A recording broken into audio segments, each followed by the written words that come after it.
murashaxnimadiisa madaxweyne cabdi dheere sida lagu codeeyay anaga baarlamaanana gacantaaga leen fiirnayna majority haduu codka ku sii anaga ku siinay maadaama abwaanka uu ka saxiixay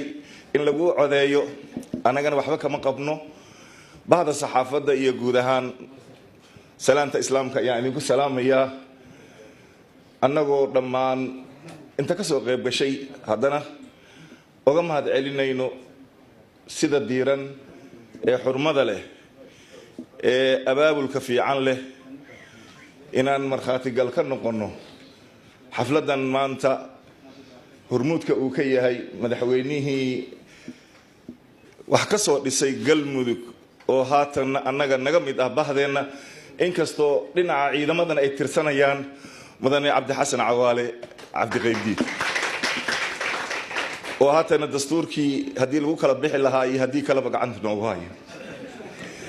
mudane yaal iga raali ahaada hadii aan xoogaa yar aan si taraaraxane oo aan talax tago saaxiibkay iid la yuusan mikrofoonka ku soo boodine maanta kaliya wax ii tari doonto oo mudug aan ka helayaan rabaaye inaan ka faa'iideysto indha adeeg waa raasumaale ogow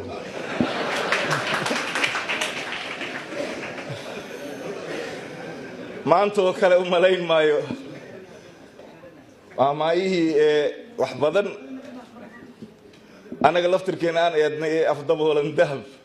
inaysan boos oga banaanayn meesha marka si kastaba ahaatee galmudug waa laga taariikheeyey qof baa looga hadlay dadkii wax badan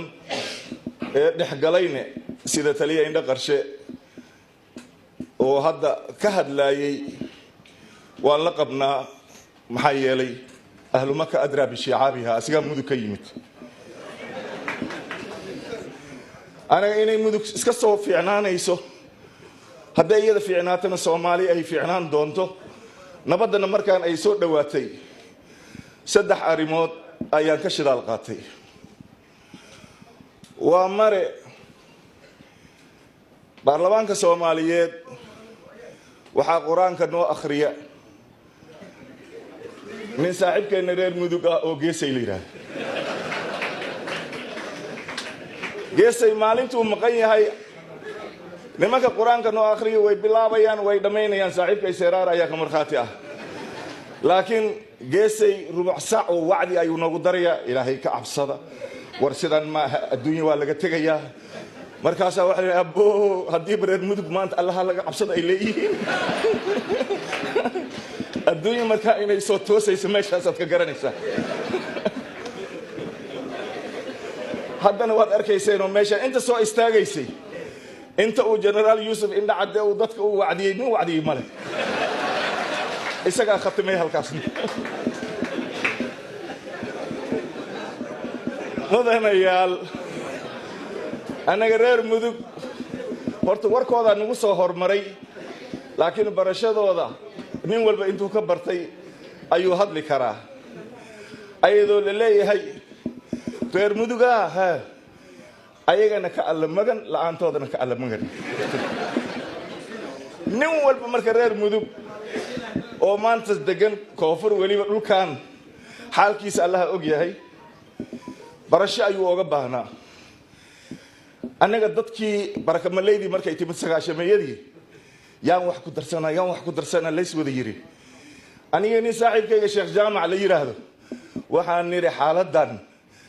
dadaanan dadow dad ma tahay wax lagu ma darsan karee rag ku dhicin kara waxna ku dhicin kara wax lagu darsadaa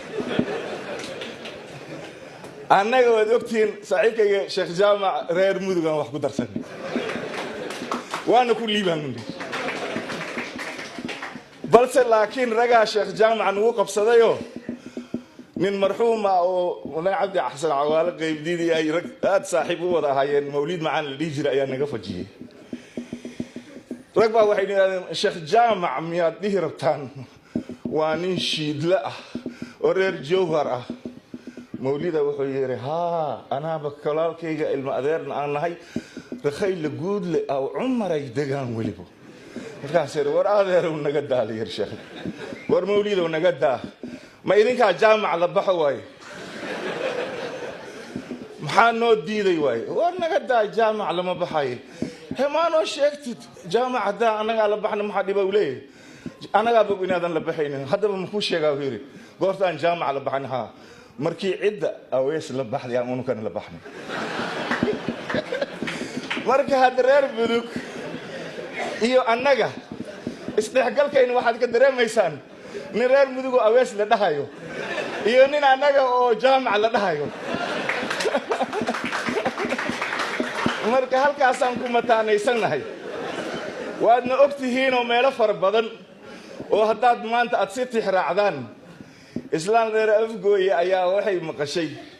meeshii inta asluubta iyo inta u dhexayso ee ay ahayd maaragtay la dhihi jiray tabeelaha sheekh ibraahim asluubta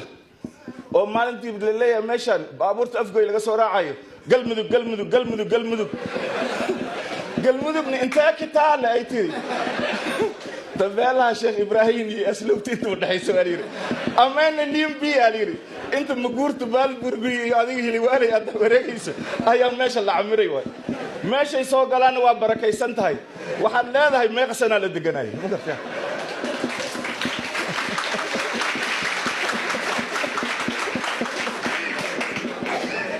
runtii horta in wax laga barto mudug waxay ku jirtaa faa'iido ballaaran soomaalina waa sidii loo sheegay meelaynan ayaga ku jirin maba nuuraysaba saaxiibkayga xasan cadde ayaan ingiriiska ku arkay xasan caddow haye ii waran caafimaadkaada haye anigu xaafadan baan deganahay uu yidhi waa saaxiibkayga wariyaha meeshaan hadda soomaali cable madax ka ah haye xaafadiina magaceed wuxuu yidhi cadaado haddana london iyo cadaada wallaahi waxaan idhi hadday reer mudug joogi lahaayeen kun 884 ingiriiska dhul soomaali uu leey dad maba siyaakiisa laga hadal lahaa zambiyan tagay haddana lusaka gooray galabtaysaan wareegayna waxaa yidhi xaafadda soomaalidaan idin geynayaa sidiina loo waday xaafaddii soomaalidana la geeyey xaafadan magaceeda ceelasha biyaha ayaa marka adduunyada ninkii gurigiisana kala sooro rag dheh ninkii guri kale kala sooran rakarooni dheh wata reer mudug inay wax ku soo dhiciyaan maahane hadday ku dhacaan xataa waxooda wax dheefleed ka sugaysa adiga wax unbaad ka sugaysa kuma gaajoonaysid agtooda si kastaba ha ahaatee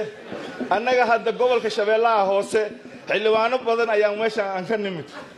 maadaama jaanis fara badan oo annaga aan bixinay reer mudug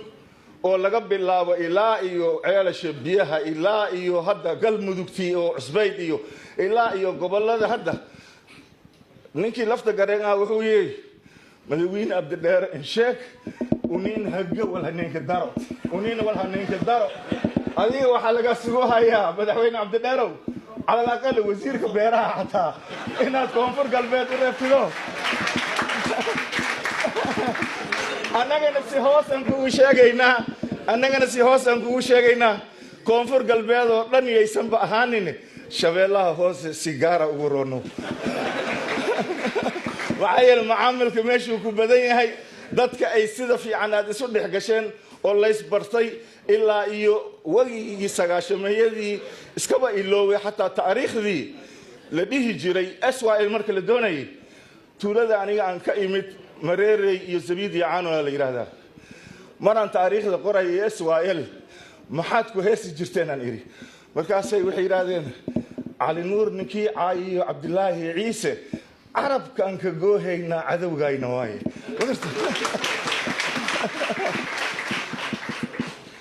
waad ogtihiin deegaankaasi waa meesha uu ka soo jeedo gudoomiyihii SYL Sheekh Cabdiqaadir Sakhaaudiin Khaliif Huudow Macallin intaasoo dhan marka hadde cidda ogaada qaaraanka hadda ma isku darsanayne hore uu soo jiray hal xoojiyaan idin leenahay wasiirka beeraha iska diyaariya